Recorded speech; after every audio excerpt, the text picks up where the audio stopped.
kick us off with our topic. Why are you bringing AFDDs into the frame today? Well, pretty much. I'm just interested to see everyone's thoughts on it, especially since we got Jimbo here as well, because you would be one of the people that would be fitting them. So it's just trying to get perspective from you guys, and then basically feedback. How you're finding them. Are you using them a lot, or? I am personally. I'm using them a lot. There's obviously we know the criteria when you got to fit them. I fitted one myself just to give it a go in a domestic premises. Didn't really need it. Okay. But I just wanted to give it a go. But yeah, I think it's going to be. Well, I think we all know in the future it's going to be something we're going to be fitting like RCBOs constantly. Do you know they already have to do that in America? They call them AFCIs or something.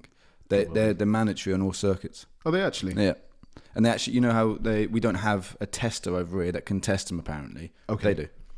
Oh. So there's an AFDD tester. I don't know who makes it. Yeah. I'll try and dig it out and put in the show notes. But yeah, there's an AFDD tester that the Yanks have been using for however long, because they've been fitting them on circuits for ages. So the Germans introduced it in 2016. Right. But apparently they're talking about removing them. What was the reason for that? It's just hearsay. I'm not quite sure what's going on, but I think so. This time of year, I think, is a perfect time of year to talk about AFDDs because the biggest culprit for making them nuisance trip is extension leads, and never are extension leads used more than at Christmas time with everyone's lights. So yeah. But then we were talking about it previously. I was saying, what were your thoughts on it, Will? I think they're a round peg in a square hole for the UK market. Right. I've always said that. Okay, elaborate on that. Because, again, they wanted to do something, I think, and again, I'm speculating, so don't come after me, Mr. IET, because of what happened to Grenfell. Because that apparently was down to an electrical fire or something to do with a fridge freezer or something like that. Okay. Which, again, with the greatest respect, if you dig into Grenfell, there's a lot more to it than that, and someone should be in prison. But there you go. AFDDs were then the only kind of measure that was recommended that could potentially stop something like that happening. But they took it from the European market. So the standards we use are pretty much the same for our BSEN standards of the AFDD. But in Europe, they only use radial circuits. So they're better suited to a radial circuit. Just by nature, radial circuits are slightly cleaner in my experience. I know everyone's going to jump at me at that. A lot of people like rings. A lot of people like radials. I think it's personal preference. I'm personally a radial fan. Says the guy who doesn't fit many. For me, I just fit radials now. Yeah, I think it's just the way forward. Easier to test, easier to fault find and everything else. Yeah. But AFDDs are far more effective on a radial circuit than they ever will be on a ring. That's okay. And I just think, as a retrofit aspect to the market, I just don't think they're a great solution to electrical safety. They're a good product, don't get me wrong, and they do work, but most work. There's obviously some people have had recalls and everything else on there. Some people have loads of problems with their AFDDs. You can roll your eyes. That's it. James is off. I got into that. But yeah, so I don't think I don't think they'll replace RCBOs because I don't think they're set up to do it. Right. Personally. James, quick question. With the AFDDs, you said that you've fitted a couple. Yeah. Have you ever, so in terms of the domestic installations, have you ever recommended it to any customers? Not really, no. I've never recommended. It's usually engineering judgment as well. I think E5 talking about it. If you're working in someone's house who's disabled or bedbound, I think you should consider it. Definitely, to stop a house fire, even though it's not stating that in the regs. Just using your head a little bit. If they can't get out of bed and that can stop a fire happening, I would recommend one definitely then to fit one. But other than that, no, I haven't really recommended one. See, I would suggest them on circuits, high load circuits with permanent loads, like a kitchen ring, for example, right? Because when you've got things like fridge freezers that are constantly on, and I think that's what they said Grenfell came down to, is a dodgy fridge freezer or something like that. It's got to be something with a big load that's creating an arc. Now, don't forget an arc, right? Just a small arc fault can generate up to 6,000 centigrades worth of heat. That is a huge amount of heat. And especially with most, houses being timber frame with plasterboard now, there's not a lot of heat and it needs generated for a long period of time to create a fire. So something like that would pick it up for sure. The other issue with AFDDs is not all AFDDs are made the same. That's a problem. So the PCBs they use, the term, everything, right? they don't all do as advertised, and some create nuisance tripping. There's a big problem with that at the beginning with certain brands. Had loads of nuisance tripping issues. And yeah, it's just some have had to ratchet their devices down so far that sometimes they don't trip. Yeah. So what's the point? Yeah. So I think there needs to be a little bit more. If we're going to go down this road as a more permanent solution, there needs to be more thought put into it for sure. Yeah, and like you said, the testing, but we don't test any breakers now as such, do we? Like MCBs. And I've been watching the David Seaver. He's done a lot of videos on AFDDs, and he's the AFDD king at it. Yeah, it does open your mind a little bit, and watching him like testing them just. He tested one of ours. I'm glad to say worked absolutely perfect. Yeah. Thanks, Dave. But no, I think if you want to learn a bit more about AFDDs, it's definitely worth watching some of them. He goes in depth, and you can see how they work as well. With the arcs and what arcs it can take to trip them as well.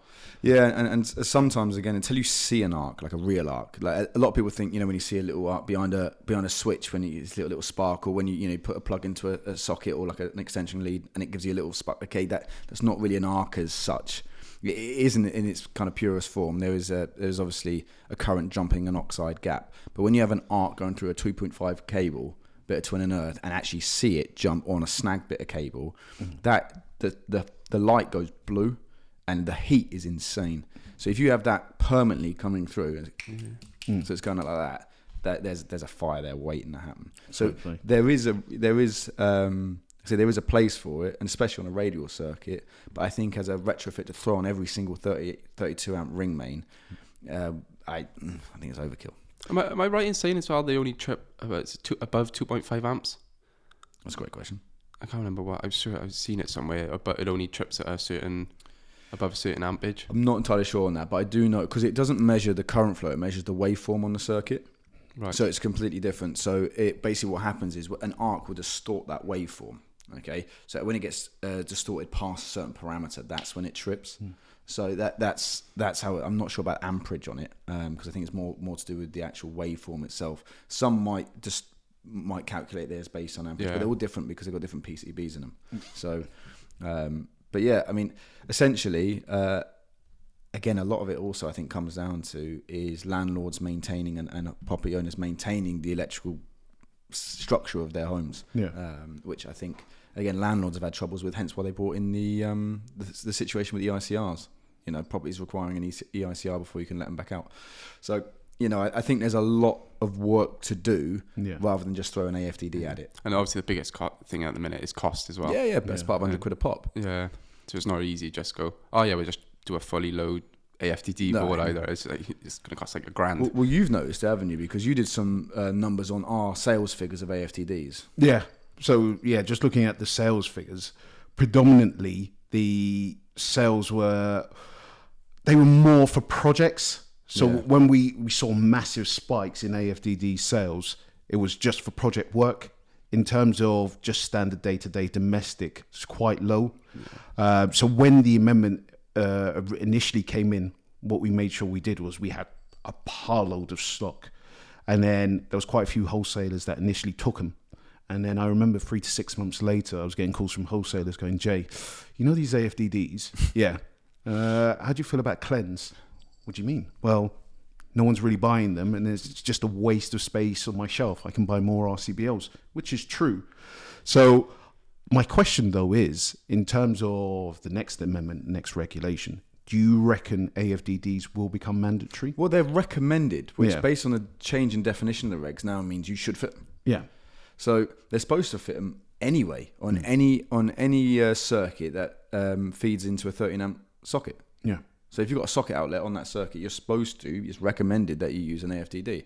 But like James is saying, that's adding a couple $100 to every board then, isn't it? You're just not going to do that. You're going to lose out on every job if you're going to I'm only going to fit AFDDs. It's just, you're never going to win a job. No. And then, but again, you can see that it is the product that people are shopping around for, because the customers where we're not getting, that are buying more of them, that aren't getting projects on them, also sell online, like Alert Electrical. Yeah. So Alert are probably one of our bigger sellers of AFDDs, but they're also, it's because they've got a very aggressive price online. So people are obviously looking at that, because that could win or lose someone a job. Extra 6, 7, 8 quid on an AFDD between brands. So it is the product that when they're having to fit it, also I think shifts what board they use it to, which shows you that the price is a big issue for it. in my opinion. But it's going to be £100 for a single device. Yeah. I mean, RCBOs were never that price when they first came out. Maybe Schneider's. So you reckon the price will go down soon? It has to eventually, doesn't it? It does, but it'll only go down if the economies of scale go up. So, like, there's only two ways you can make that cheaper. One is make it cheaper, i.e. rip the quality of all the components out of it, and then you've got a whole different problem. And then you're actually still overpaying for what you're putting in.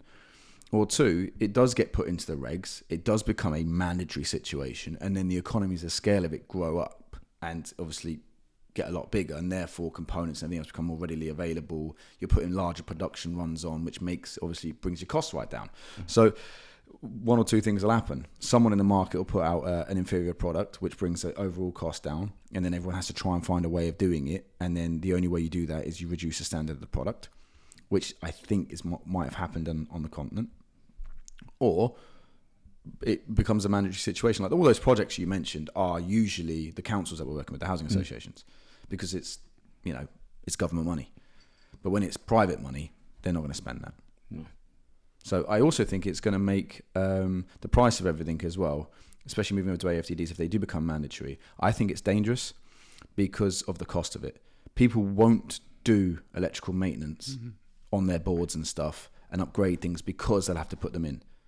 And all of a sudden, you're going to have a lot of people, especially think about elderly people on pensions and things like that. They're going to have an electrician come around. Oh, I can put this socket in, but I've got to change your board. Yeah. I've got to put these AFDDs in. They're like, how much is that? £200. Well, my grandfather couldn't afford that. So, they're not going to do it. So they'll opt for not having their stuff upgraded. And if that happens, then you're actually reducing the electrical safety and competence of people's homes.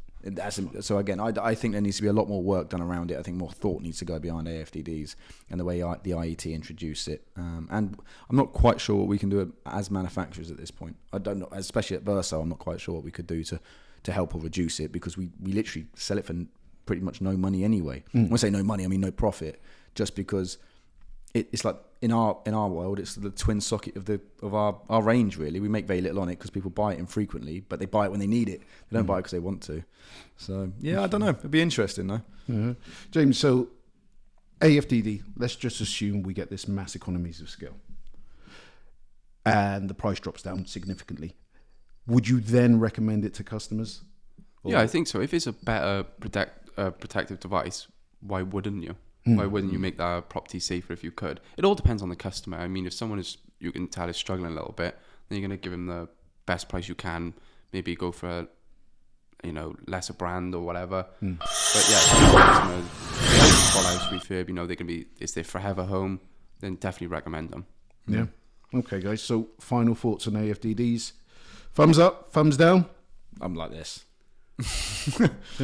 I think they're good. Like if it does the job and stops fires, the product's fantastic. I just think the implementation of it is. I think there just needs to be more thought about it. There's so much else we can do to make homes safer for people, and so much more the IET could look at and clamp down on certain landlords, housing developers, and things like that before going down this road, in my opinion. Yeah, I mean, if it saves someone's life, then it's been worth it. Oh, 100%. If it stopped a fire in a house. And they will stop fires. 100%. Fair play. Right, moving forward. Next one, favourite